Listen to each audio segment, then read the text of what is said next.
This is the poster for drug response evaluation and NF1 tumors using high throughput screening analysis. So we analyzed a quantitative high throughput screening data set.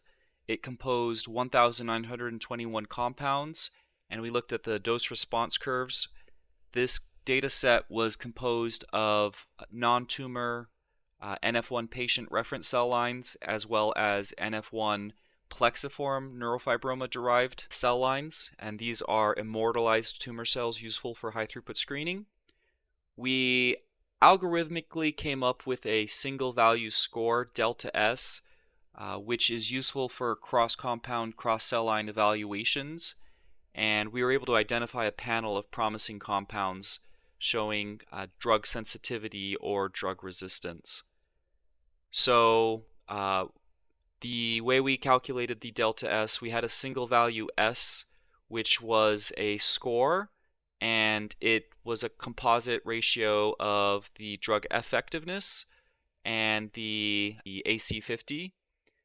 So we were able to create a single value S and look at the relative difference between both the effectiveness and the AC50 between a reference cell line and a test cell line. And this allowed us to create the delta S score, which is ultimately just a comparison between the reference S and the test S.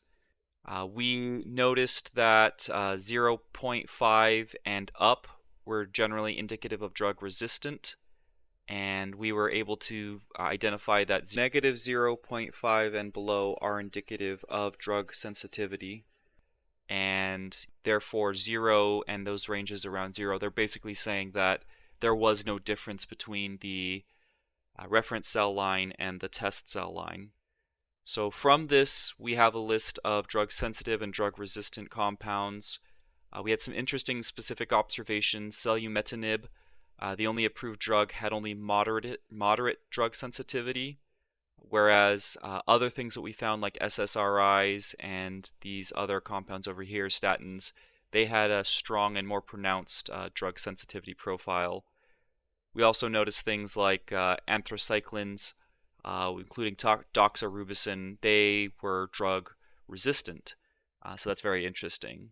So we're hoping that there'll be continued investigation on some of these findings, and we're happy to continue the conversation. Thank you very much.